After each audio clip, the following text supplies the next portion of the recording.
పిత పుత్ర పవిత్రాత్మ నామమున ఆమేన్. లూకా శుభవార్త 16వ అధ్యాయము 13వ వచనము. ఏ సేవకుడును ఇద్దరు యజమానులను సేవింపజాలడు. ఏలయనా వాడు ఒకనిని ద్వేషించును, మరొకనిని ప్రేమించును, లేదా ఒకనిని అనుసరించును, వేరొకనిని తృణీకరించును. మీరు దైవమును ద్రవ్యమును సేవింపచాలరు. క్రీస్తునాథుని యందు ప్రియ దేవుని బిడ్డలారా, 25వ సామాన్య ఆదివార వాక్య పరిచర్యకి మమ్మల్ని అందరినీ కూడా ప్రేమతో ఆహ్వానిస్తూ ఉన్నాను. ఏ సేవకుడును దైవమును ధనమును ఒకే రీతిగా సేవింపచాలడు. ఒక విచారణలో చాలా గొప్ప ధనము కలిగినటువంటి ఒక వ్యక్తి నిత్యము కూడా తన సంపాదనను బట్టి గొప్పలు చెప్పుకుంటూ తిరుగుతూ ఉండేవాడు. నేను ఇంత సంపాదించాను, నాకు అది ఉన్నది, నాకు ఇది ఉన్నది, అక్కడ భూమి కొన్నాను, ఇక్కడ ప్రతిది కొన్నాను అని చెప్పేసి నిత్యము కూడా గొప్పలు చెప్పుకుంటూ తిరుగుతూ ఉండేటువంటి ఆ వ్యక్తి ఒకరోజు వారి యొక్క విచారణ గురువును తమ యొక్క గృహానికి భోజనానికి ఆహ్వానించాడు. సరే అని చెప్పేసి ఆ విచారణ గురువు ఆ రోజు వారి గృహానికి భోజనానికి వెళ్ళిన సమయము నుంచి ఆ భోజనం పెడుతూ ఉన్నాడు. తన యొక్క సంపదల గురించి గొప్పలు చెప్పడం ప్రారంభించాడు. నాకు అక్కడ స్థలం ఉంది, నాకు ఇక్కడ స్థలం ఉంది ఫాదర్, నేను ఆ బిల్డింగ్ కట్టాను, ఈ బిల్డింగ్ కట్టాను, నా బిడ్డల్ని ఇలా చదివించాను, ఇంకా అలాగే చేస్తూ ఉన్నాను అని చెప్పేసి తన సంపదలను గురించి తాను సంపాదించినటువంటి దాన్ని బట్టి గొప్పలు చెప్తూ ఉన్నాడు. తను చెప్తూ ఉన్నప్పుడు ఆ గురువు ఏమి మాట్లాడకుండా ఆ భోజనము చేస్తూ ఉన్నాడు. ఒక్క మాట కూడా మాట్లాడాల. చివరికి భోజనం అంతా కూడా అయిపోయిన తర్వాత మరలా కూర్చోబెట్టి మరలా గనగన మాట్లాడుతూనే ఉన్నాడు. ఆ సమయంలో కూడా గురువు ఒక్క మాట మాట్లాడలేదు. చివరిగా గురువు అక్కడి నుంచి లేచి వెళ్తూ ఉన్నటువంటి సమయంలో ₹1 తన జోబులో నుంచి తీసి ఆ వ్యక్తి చేతిలో ఉంచి, ఇదిగో ఈ ₹1 నీతో పాటు పెట్టుకో, మనం పరలోకంలో కలిసినప్పుడు ఈ ₹1 నువ్వు నాకు చూపించు, నువ్వు తీసుకొని రా అని చెప్పేసి ఆ ₹1 తన చేతిలో ఉంచినప్పుడు ఆ వ్యక్తి అప్పుడు సమాధానం చెప్తున్నాడు, ఇది ఎలాగ సాధ్యం, ఎలాగ పరలోకానికి ఈ ₹1 నేను తీసుకొని రాగలను ఫాదర్ గారండి అని చెప్పినప్పుడు, నీకు ఇంత సంపద ఉన్నది కదా, కనీసం ఈ ₹1 కూడా నువ్వు పరలోకానికి తీసుకొని రాలేవా అని చెప్పినప్పుడు, అది ఎలాగ సాధ్యమవుతుంది ఫాదర్ గారండి, నేను ఎలాగ ఈ ₹1 నేను పరలోకానికి తీసుకొని రాగలను, ఇది అసాధ్యము అని చెప్పేసి ఆ వ్యక్తి తనతో చెప్తూ ఉన్నాడు. మరి నువ్వు ఇంత గొప్పలు చెప్పుకుంటూ ఉన్నావు, ఈ సంపద గురించి, అంత సంపాదించాను, ఎంత సంపాదించాను అని చెప్పేసి నీ సంపాదన గురించి, ఉద్యోగాల గురించి, కట్టడాల గురించి, భూములు కొన్న విషయాల గురించి ఇవన్నీ కూడా గొప్పలు చెప్తున్నావు కదా, మరి ఇదేది కూడా నిన్ను పరలోకానికి తీసుకొని రాలేవా, ఇవేవి కూడా నిన్ను పరలోకానికి చేర్చవా, ఇది ఎలాగ సాధ్యం ఫాదర్ గారండి అని చెప్పినప్పుడు, మరి ఇవంతా కూడా వ్యర్థమే కదా అని చెప్పి ఆ ఫాదర్ గారు అంటూ ఉన్నాడు.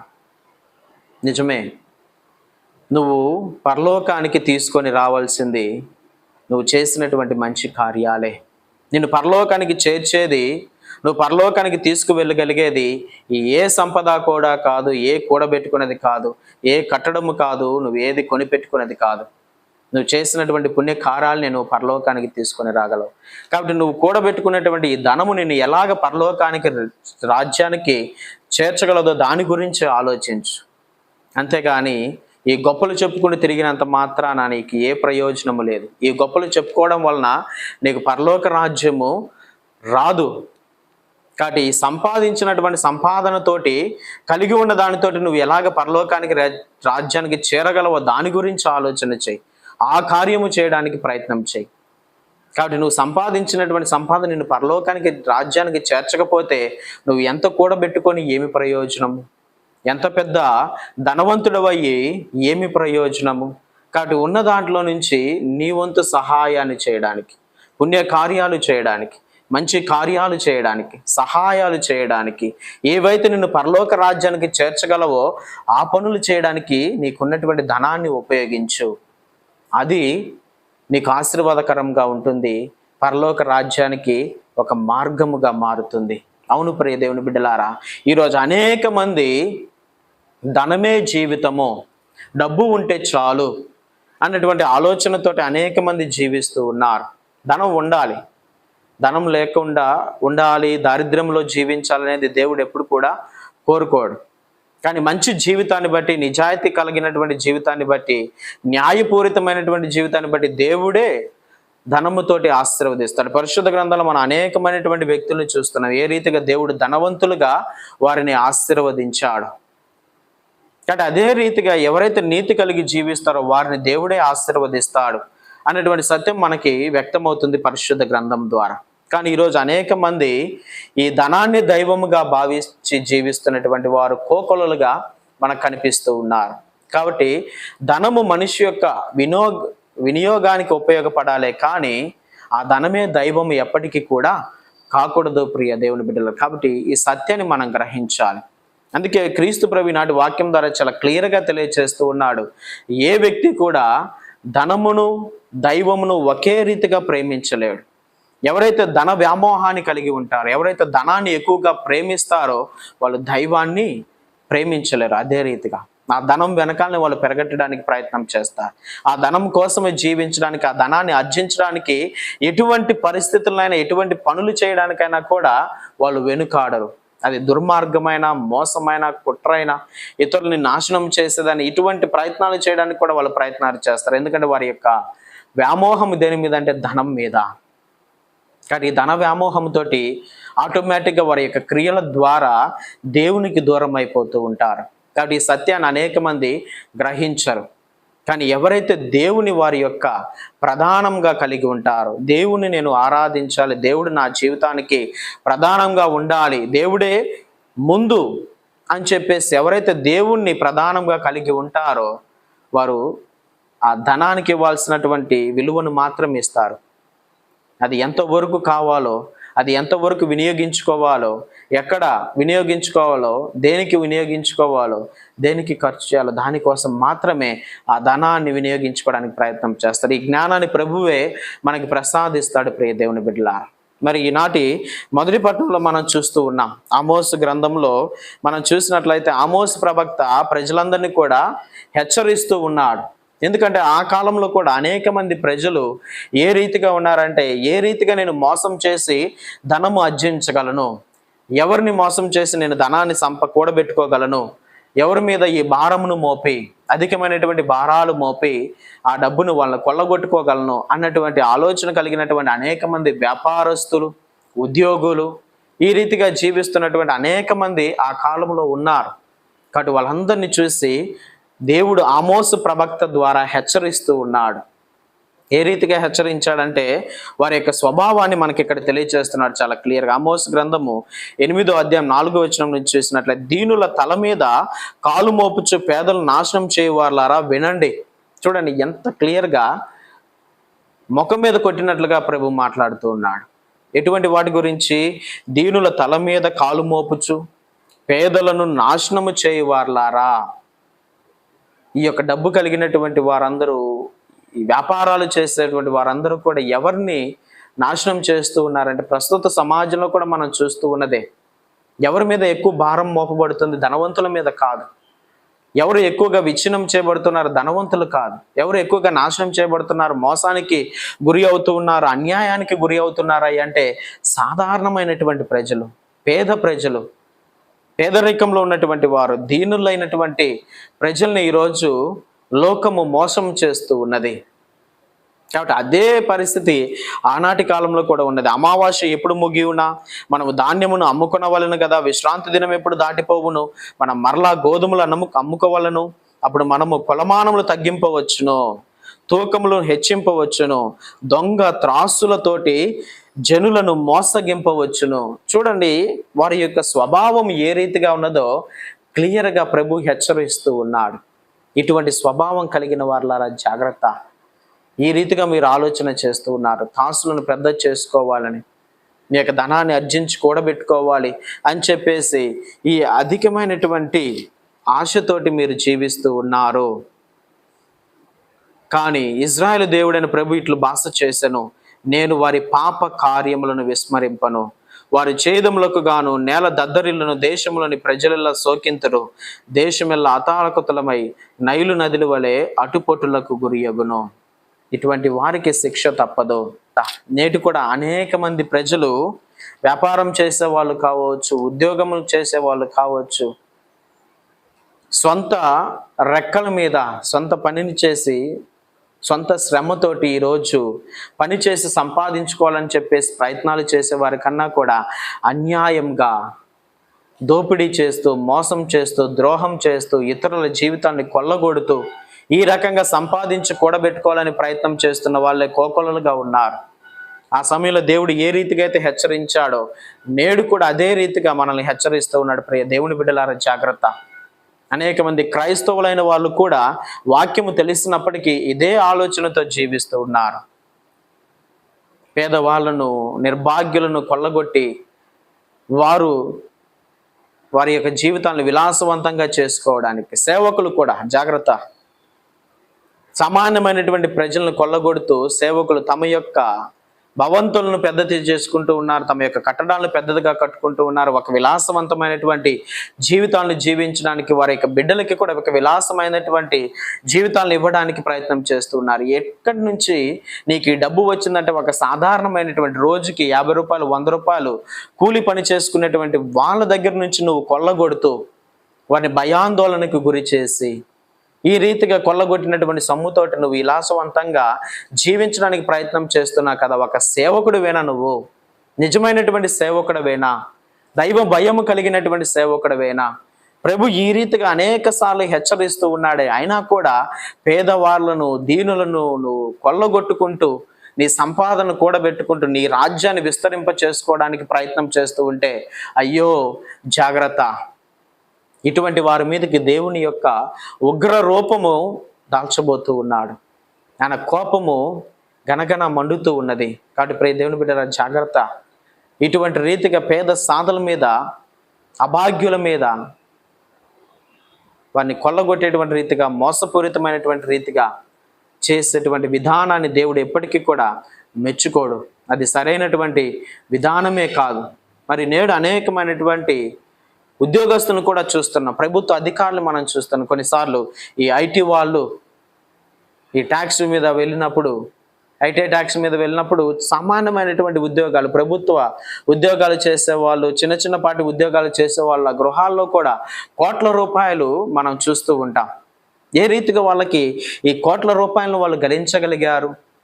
సాధారణమైనటువంటి ఉద్యోగాన్ని చేస్తూ ఏదో 50,000, 1,00,000 రూపాయలు సంపాదించేటువంటి ఒక సామాన్యటువంటి వ్యక్తి కోట్ల రూపాయలు ఎలాగ తన యొక్క గృహంలో దాచుకోగలిగాడు? ఎవరినో ఒకరిని మోసం చేశాడు, ఒకరిని కాదు అనేక మందిని మోసం చేస్తూ కొల్లగొట్టినటువంటి సొమ్మే, పేదల సొమ్ము, అభాగ్యుల సొమ్ము. నీకు ఆల్రెడీ జీతం ఇవ్వబడుతుంది, నువ్వు చేస్తున్నటువంటి పనికి జీతాన్ని పొందుకుంటూ ఉన్నావు.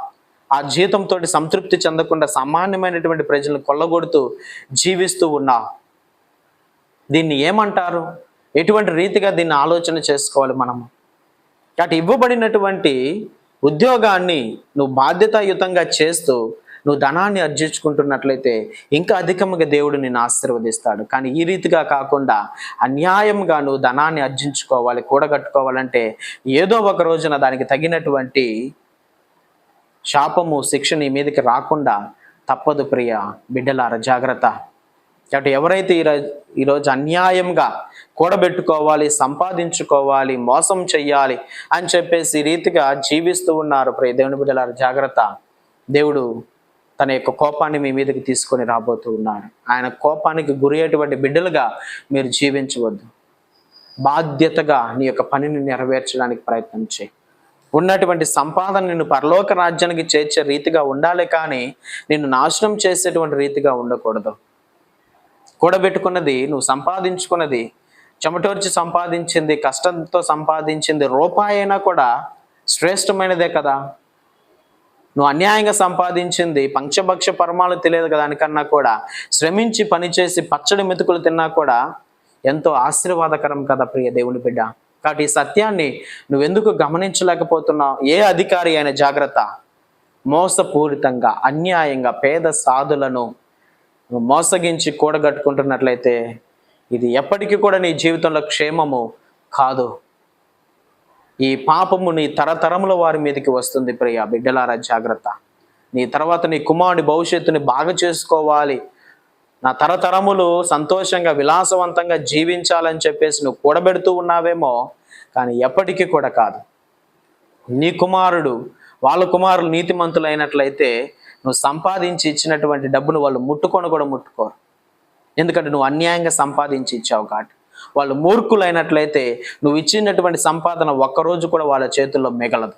కాబట్టి సత్యాన్ని గ్రహించు. కాబట్టి న్యాయంగా నీ బిడ్డల్ని న్యాయపూరితమైనటువంటి బిడ్డలుగా పెంచి పోషించడానికి ప్రయత్నం చేయి. అది ఈనాటి సువిశేష పట్టణంలో కూడా మనం చూస్తున్నాం. ఒక యజమాని దగ్గర ఒక వ్యక్తి పనిచేస్తూ ఉన్నాడు. ఏ రీతిగా తను పనిచేస్తూ ఉండేవాడంటే నిత్యము కూడా అన్యాయం చేస్తూ ధనాన్ని సమకూర్చుకుంటూ ఉండేవాడు. ఎక్కువ పనులు వసూలు చేసి ఆ రాజున యజమానిని మోసం చేస్తూ తానే డబ్బు ఎక్కువగా కూడబెట్టుకుంటూ ఉండేవాడు. ఒకరోజు ఆ రాజుగారికి కాస్త ఈ విషయం తెలిసింది. ఈ విషయం తెలిసిన తర్వాత తనకు అర్థమైపోయింది, రాజుగారికి ఈ విషయం తెలిసింది కాబట్టి నన్ను ఖచ్చితంగా ఈ ఉద్యోగంలో నుంచి తీసివేస్తాడు.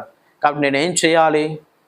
ఈ ఉద్యోగంలో నుంచి తీయబడక ముందే నన్ను ఆదరించే వారిని కొంతమంది నేను తయారు చేసుకోవాలి. నేను ఈ ఉద్యోగం నుంచి తీసివేయబడిన తర్వాత కూడా నాకు ఒక మెతుకు అన్నం పెట్టే వాళ్ళని, నన్ను ఆదరించే వాళ్ళని, నా దరి చేర్చుకునే వాళ్ళని కూడగట్టుకోవాలి అని చెప్పేసి వ్యక్తి ముందుగానే ఆలోచన చేసుకున్నాడు. ఈ రీతిగా తాను పనిచేశాడు. తనకంటూ కొంతమంది వ్యక్తుల్ని సిద్ధం చేసుకున్నాడు తన ఉద్యోగం నుంచి తీయవేయబడిన తర్వాత. కాబట్టి ఈ ఉపమానం ద్వారా క్రీస్తు ప్రభు తెలియచేస్తున్న విషయం ఏమిటంటే బాధ్యత కలిగి జీవించాలి. మనం చేసేటువంటి పనిలో యుక్తము కలిగి జీవించాలి. ముందుగా ఏం జరగబోతున్నదో దేవుడు ముందుగానే పరలోక రాజ్యము నరకం అనేది ఒకటి ఉన్నది. ఈ జీవితంలోనికి మీరు ప్రవేశించబోతున్నారు. అది ఇహలోక జీవితాన్ని బట్టి ఆధారపడి ఉన్నది. మీరు ఇహలోకంలో చేసేటువంటి కార్యాలను బట్టి ఆధారపడి ఉన్నది అని చెప్పేసి ప్రభు ముందుగానే మనకు తెలియచేశాడు ఆ సత్యాన్ని. కాబట్టి మరి కొద్ది రోజుల ప్రభు రాబోతూ ఉన్నాడు. ఈ లోకము నుంచి మనం తీసివేయబడబోతూ ఉన్నాం. ఈ లోక జీవితము ముగియబోతూ ఉన్నది అని తెలిసినటువంటి నీవు ఏ రీతిగా నీవు సిద్ధం చేసుకుంటూ ఉన్నావు? పరలోక రాజ్యంలో ప్రవేశించేటువంటి ఆలోచన కలిగి ఉన్నటువంటి నీవు ఆ రాజ్యానికి చేరాలంటే ఎటువంటి పనులు చేయగలగాలి, ఎటువంటి రీతిగా నువ్వు తయారవుతే సిద్ధపడితే ఆ పరలోక రాజ్యంలో ప్రవేశించగలవు అన్నటువంటి సత్యాన్ని మనం గ్రహించగలుగుతూ ఉన్నామా? కాబట్టి ఆ వ్యక్తిని చూసి ప్రభు తనని చూసి మనందరికి కూడా నిదర్శనగా ఇస్తూ ఉన్నాడు. ఎందుకంటే స్వల్పమైనటువంటి విషయం యందు, ఏమిటి స్వల్పమైనటువంటి విషయం? ఆ ఉద్యోగం నుంచి తీసివేయబడితే నేను బయటికి వెళ్ళినప్పుడు నన్ను ఆదరించే వాళ్ళు ఎవరైనా ఉండాలి కదా అని చెప్పేసి ముందుగానే యుక్తముతోటి తను ఆలోచన చేశాడు. కాబట్టి ఈ స్వల్పమైనటువంటి ఈ చిన్న విషయం యందే అతను అంతగా ఆలోచన చేసి ముందుగానే సిద్ధపాటును కలిగి తన కోసం కొంతమంది వ్యక్తులను బయట సంపాదించుకున్నాడు కదా. మరి అదే రీతిగా నీవు కూడా ఇహలోక సంపదను బట్టి అయ్యో ఈ జీవితం తర్వాత మరొక జీవితం ఉన్నది కాబట్టి ఆ జీవితాన్ని నేను సంపాదించుకోవాలి, ఆ జీవితంలో ఒక ఉన్నతమైనటువంటి బ్రతుకు నేను బ్రతకాలి అంటే ఈ లోకంలో ఉండగానే ఉన్న దాంట్లో నుంచి సహాయం చేయడానికి, నా వంతు తోడ్పాటునివ్వడానికి, పుణ్యకార్యాలు చేయడానికి నేను ఏ రీతిగా నా జీవితాన్ని సిద్ధం చేసుకుంటూ ఉన్నాను. కాబట్టి ఎవరైతే స్వల్ప విషయాల యందు శ్రద్ధ కలిగి ఉంటారో వారే గొప్ప విషయాల యందు కూడా శ్రద్ధ కలిగి ఉంటారు. స్వల్ప విషయాల్ని పట్టించుకునేటువంటి వాడు గొప్ప విషయాలు తనకి ఇవ్వబడినా కూడా తాను పట్టించుకోడు. అదే పరిశుద్ధ వాక్యం ద్వారా ప్రభు క్లియర్గా తెలియచేస్తున్నటువంటి సత్యం. ప్రియ దేవుని బిడ్డలారా, నిజమే, మన జీవితంలో స్వల్ప విషయాల యందు మనం ఎంతవరకు శ్రద్ధ కలిగి జీవిస్తూ ఉన్నాం, శ్రద్ధను వహిస్తూ ఉన్నాం. కాబట్టి ఈ శ్రద్ధ అనేది చిన్న చిన్న విషయాల్లో లేనట్లయితే ఎప్పటికీ కూడా గొప్ప విషయాల్ని ప్రభు మనకి ఇవ్వడు. చాలా క్లియర్గా ప్రభు తెలియచేస్తున్నటువంటి ఈ లోక సంపదల యందు మీరు నమ్మదగిన వారు కానిచో పరలోక సంపదలను ఎవడు మీకు అప్పగించును? పరలోక రాజ్యాన్ని ఎవరు మీకు అప్పగిస్తారు? ఈ లోకంలో నేను శ్రద్ధ వహించకుండా, బాధ్యత కలిగి జీవించకుండా, నిత్యం కూడా అన్యాయం చేస్తూ, ఇతరుల్ని మోసం చేస్తూ జీవించినట్లయితే ఎవడు నీకు ఇంకా పరలోక రాజ్య బహుమానాన్ని ఇవ్వగలడు?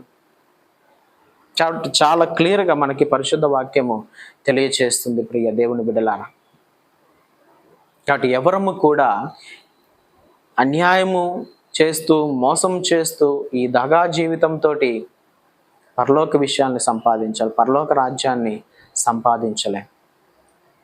కాబట్టి యుక్తము కలిగి ముందుగానే ఆలోచన చేసి ఉన్న దాంట్లోనే సహాయము చేస్తూ, ఉన్న దాంట్లోనే పుణ్యకార్యాలు చేస్తూ, మంచి పనులు చేస్తూ ఈ పరలోక రాజ్యాన్ని సంపాదించుకోగలగాలి. యుక్త కలిగినటువంటి వ్యక్తులముగా, జ్ఞానము కలిగినటువంటి వ్యక్తులముగా, ముందు చూపు కలిగినటువంటి వ్యక్తులముగా జీవించాలి. కాబట్టి అటువంటి ఒక జీవితము మనలో లేనట్లయితే ఆ విశ్వాసము వ్యర్థమే కదా. ఈరోజు అనేక మంది దేవుని బిడ్డలుగా దేవాలయానికి చేర్చబడుతున్నారు, చర్చికి వెళ్తున్నారు, బాగానే ఉంది. ఈ చర్చికి వెళ్తున్నటువంటి నీవు దేవుడు ముందుగానే వాగ్దానం చేసినటువంటి పరలోక రాజ్యం గురించి ఎంత ముందు చూపు కలిగి సిద్ధపడుతూ ఉన్నావు అనేది ఒక పెద్ద ప్రశ్న. ఇక్కడ దేవాలయానికి వెళ్తూ ఉన్నాను, అందరిలాగానే వెళ్తూ ఉన్నాను, వస్తూ ఉన్నాను, బైబిల్ చదువుతున్నాను, వస్తూ ఉన్నాను, దివ్య ప్రసాదం లోకుంటూ ఉన్నాను, వస్తూ ఉన్నాను, అంతా బాగానే ఉంది.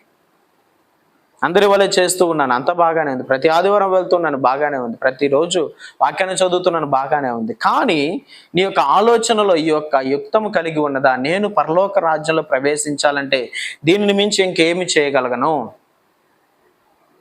ఏ రీతిగా ప్రభు నాకు ఇచ్చిన దాన్ని నేను వినియోగించుకొని పరలోక రాజ్యంలోనికి ప్రవేశించగలను అన్నటువంటి ఆలోచన ఎంతమంది కలిగి ఉంటూ ఉన్నాం అనేది మన జీవితాలకు ప్రశ్నగా ఉంటూ ఉన్నది. కాబట్టి గమనించండి ప్రియ దేవుని బిడ్డలారా, ఈ భౌతిక సంపద మనల్ని పరలోక రాజ్యం వైపు నడిపించాలి. కాబట్టి భౌతికమైనటువంటి సంపద ఇహలోకంలో కూడబెట్టుకున్నటువంటి ధనం ఏది కూడా మన పరలోక రాజ్యానికి చేర్చినట్లయితే, అది చేర్చేదిగా లేనట్లయితే మనం ఎంత కూడబెట్టుకున్నను అది వ్యర్థముగానే ఉంటుంది. కాబట్టి ప్రతి రూపాయి, నువ్వు కూడబెట్టేటువంటి ప్రతి రూపాయి ఏదో ఒక రకంగా నేను పరలోక రాజ్యానికి చేర్చగలగాలి. అది నువ్వు చేసేటువంటి సహాయం ద్వారాను, చేసేటువంటి దాన ధర్మాల ద్వారాను, పుణ్యకార్యాల ద్వారాను, సహాయం ద్వారాను, అన్నాలు పెట్టడం ద్వారాను, ఏ రీతిగానైనా సరే ఇది నేను గొప్పలు చెప్పుకునేటువంటి జీవించేటువంటి బిడ్డగా ఉంచుతూ ఉన్నదో అదే గొప్పతనానికి నేను చేర్చగలగాలి. అదే పరలోక రాజ్యము. కాబట్టి గమనించండి, నిత్యము కూడా ఈ రీతిగా జీవించేటువంటి జీవితమే దేవునికి ఇష్టానుసారమైనదిగా ఉంటూ ఉన్నది ప్రియ దేవుని బిడ్డలారా. కాబట్టి ఎవరము కూడా దైవాన్ని, ధనాన్ని ఒకే రీతిగా ప్రేమించలేము. కాబట్టి నీకు దైవము కావాలా, ధనము కావాలా అనేటువంటి విషయాన్ని నువ్వు ఈ లోకంలోనే తీర్మానించుకోగలగాలి. కానీ ఇది ఎప్పుడో చేస్తానులే, ముందు ఈ లోకంలో ఉన్నంతసేపు ధనాన్ని కూడా పెట్టుకుంటానా, వృద్ధాప్యానికి వచ్చిన తర్వాత ఆ ధనం అంతా కూడా ఇచ్చివేయచ్చులే అని చెప్పేసి చాలామంది ఆలోచన చేస్తూ ఉంటారు. లేదు, జీవించి ఉండగానే కూడబెడుతున్నటువంటి సమయంలో, సంపాదిస్తున్నటువంటి సమయంలోనే నీ వంతు సహాయాన్ని ఇతరులకి అందించడానికి నిత్యము ప్రయత్నం చేయాలి. చాలాసార్లు అనేక మంది ఇదే ఆలోచన చేస్తూ ఉంటారు. ఇప్పుడే కాదులే, ఇంకా వృద్ధాప్యానికి వచ్చిన తర్వాత చేస్తాను, ఇంకా వయసు వచ్చిన తర్వాత చేస్తాను. ఎవరికి తెలుసు ఈరోజే నీ ఆఖరి దినమేమో. కాబట్టి ఆ సత్యాన్ని గ్రహించకుండా ఇంకా రేపు, ఇంకా రేపు, ఇంకా రేపు అని చెప్పేసి అంతా కూడా కూడబెట్టుకొని, ఆ కూడబెట్టుకున్నటువంటి ధనాన్ని ఏది కూడా నేను పరలోక రాజ్యంలో చేర్చకుండా నేను నిత్య నరకాగ్నిలోనికి పడివేసినట్లయితే ఏం ప్రయోజనము? కాబట్టి క్రైస్తవ సంఘమా, జాగ్రత్త వహించండి. కాబట్టి ధనము దేవుడిచ్చేటువంటి వరమే. కాబట్టి ధనం ఎప్పటికీ కూడా ఏదో పాపం వలన వచ్చేదో లేదా సాతానుగాడు ఇచ్చేదో కాదు. ధనము దేవుని యొక్క వరం. ఈ ధనము ఎప్పుడైతే ఇది దేవుని వరమని నువ్వు గ్రహిస్తావో, ఇది దేవుడు నాకు ప్రసాదించింది, ఇది దేవుడు నాకు ఇచ్చేది అని చెప్పేసి ధనాన్ని బట్టిని కూడా దేవుని నువ్వు ఎప్పుడు మహిమపరుస్తావో ఆ ధనము నీకు ఆశీర్వాదకరంగా మారుతుంది. అంతేగాని ధనాన్ని చూసి దైవాన్ని పక్కన పెట్టినట్లయితే, ధనమే నీకు దైవం అయినట్లయితే ఎప్పటికైనా కూడా ఆ జీవితం విచ్ఛిన్నం అయిపోతుంది. ఇక్కడ ధనం ఎప్పటికీ కూడా మన జీవితంలో ప్రాధాన్యంగా ఉండకూడదు. ఈరోజు అనేక మంది డబ్బు ఉంటే చాలు, కొండ మీద కోతునైనా తీసుకొని రావచ్చు, డబ్బు ఉంటే చాలు ఏదైనా చేయవచ్చు. నిజమే, ఈరోజు ఆ ధనానికి అంత ప్రాధాన్యత ఉన్నది. ధనం ఉంటే చాలు ఏదైనా కూడా ఈ లోకంలో చేయగలమన్నటువంటి ఆ సామర్థ్యము, ఆ శక్తి ఆ ధనములో ఉన్నది. కానీ ఈ ధనము నిన్ను పరలోక రాజ్యానికి చేర్చగలదా? ప్రశ్నించుకోవాల్సినటువంటి విషయం.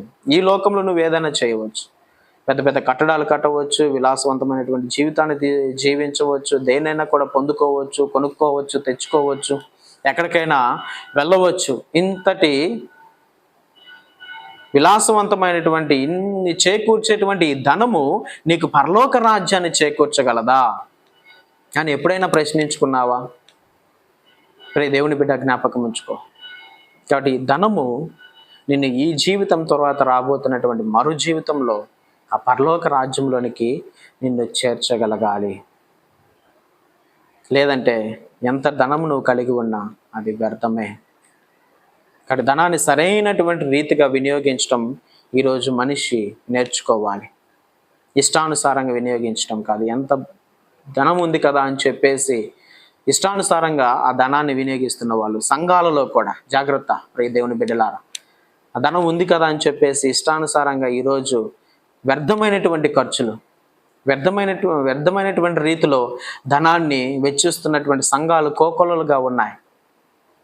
తప్పుడు మార్గాలలో ఆ ధనాన్ని వెచ్చిస్తున్నటువంటి వాళ్ళు, క్షణికమైనటువంటి విషయాల కోసం ధనాన్ని వెచ్చిస్తున్నటువంటి వారు, చిన్న చిన్న తప్పుడు విధానాలుగా వెచ్చిస్తున్నటువంటి చాలా డబ్బు ఈరోజు మన యొక్క కార్యాలలో వ్యర్థమవుతున్నది. దాన్ని గ్రహిస్తూ ఉన్నామా? ఏదైనా చిన్న పని చేస్తే చాలా ధనాన్ని అంతా కూడా వ్యర్థం చేసేవాళ్ళు డబ్బులు పెట్టి, బాంబులు పెట్టి, లైటింగ్ అంతా కూడా డీజే లైట్లు పెట్టి, పొగలేసి, మంచులేసి, ఈ రీతిగా ధనాన్ని అంతా కూడా వెచ్చిస్తున్నటువంటి వాళ్ళు. చిన్న సెలబ్రేషన్ వచ్చిందంటే అది బర్త్డే సెలబ్రేషనో, లేదా బ్యాప్టిజం సెలబ్రేషనో, ఫస్ట్ కమ్యూనియనో, లేదా మ్యారేజ్ సెలబ్రేషనో, చర్చి ఫీస్టో ఏదైనా కావచ్చు. వీటన్నిటిలో కూడా దేవుడు ఇచ్చినటువంటి ఆ ధనాన్ని నువ్వు సరైనటువంటి రీతిగా వినియోగించనట్లయితే ఏమిటి ప్రయోజనం? కాబట్టి ఇవ్వబడినటువంటి ధనాన్ని, దేవుడు ఇచ్చినటువంటి ధనాన్ని సరైనటువంటి విధముగా నువ్వు వినియోగించినప్పుడే ఆ ధనము నిన్ను పరలోక రాజ్యానికి నడిపిస్తుంది, పరలోక రాజ్యంలోనికి చేరుస్తూ ఉంది. కానీ విచ్చలవిడిగా ఇవ్వబడినటువంటి ధనాన్ని నువ్వు విచ్చలవిడిగా వ్యర్థముగా చేసినట్లయితే అది కూడా నిన్ను నిత్య నరకాగ్నిలోనికి పడవేస్తుంది. ప్రియబిడ్డ, అనుకుంటున్నావేమో ధనాన్ని దైవ కార్యం నిమిత్తం వినియోగిస్తున్నాను కదా అని చెప్పేసి అనుకుంటున్నావేమో. కాదు. కానీ ఆ దైవ కార్యం నిమిత్తం కూడా సరైనటువంటి విధముగా ఏది దైవ కార్యం, ఏది సరైనటువంటి విధానం, కాబట్టి ఆ రీతిగా వినియోగించడానికి ప్రయత్నం చేయాలి. కాబట్టి దేవుడు నువ్వు వినియోగించేటువంటి ప్రతి దానికి నువ్వు లెక్క చెప్పాల్సిందే. నీకు ఇవ్వబడిన ప్రతి దానికి లెక్క చెప్పాల్సిందే. కాబట్టి లెక్క చెప్పకుండా నువ్వు ఎక్కడికి కూడా తప్పించుకోలేవు. మరి ముఖ్యంగా దేవుని సంఘములో దేవుని యొక్క సన్నిధానానికి ఇవ్వబడుతున్నటువంటి ధనానికి ఎవరైతే దాన్ని వెచ్చిస్తున్నారో ప్రతి ఒక్కరూ కూడా ప్రతి రూపాయితో సహా లెక్క చెల్లించాలి. ఏ రీతిగా ధనాన్ని నువ్వు వెచ్చిస్తూ ఉన్నావు అని చెప్పేటువంటి ప్రతి రూపాయికి, దేవుని యొక్క సన్నిధికి చేరినటువంటి రూపాయిని ఎవరైతే ఖర్చు చేస్తూ ఉన్నారో ఆ ప్రతి రూపాయికి నువ్వు లెక్క చెప్పాలి. ప్రియ దేవుని బిడ్డ, జాగ్రత్త వహించండి. నువ్వెవరివైనా సరే, సేవకుడు కావచ్చు, గురువు కావచ్చు, సంఘంలో ఉన్నటువంటి సంఘ పెద్దవు కావచ్చు, ఎవరివైనా సరే ఆ దేవుని యొక్క సన్నిధానానికి ఇవ్వబడినటువంటి ప్రతి రూపాయికి నువ్వు ఖర్చు పెడుతూ ఉన్నట్లయితే అది సరైనటువంటి రీతిలో ఖర్చు చేసేవా లేదా, ఆ ఖర్చు చేసినటువంటి రీతిని బట్టి దేవుడు నిన్ను పరలోక రాజ్యానికి చేర్చుతున్నాడా లేదా, అది పరలోక రాజ్యానికి మార్గముగా మారుతూ ఉన్నదా లేదా అని చెప్పేసి నిత్యము కూడా ఆత్మ పరిశీలన చేసుకుంటూ జీవించు. అదే రీతిగా 2వ పట్టణంలో చూసినట్లయితే పునీత పౌలు గారు మనకు తెలియజేస్తూ ఉన్నాడు, నిత్యము కూడా ప్రార్థన చేయి, అందరి కోసం ప్రార్థన చేయి. మరి ముఖ్యంగా నీ యొక్క కాపరుల కోసము, రాజకీయ నాయకుల కోసం, నేను పాలించే వారి కోసం ప్రార్థన చేయి. సరైనటువంటి విధముగా మిమ్మల్ని పాలించాలని వారి కోసం ప్రార్థన చేయి.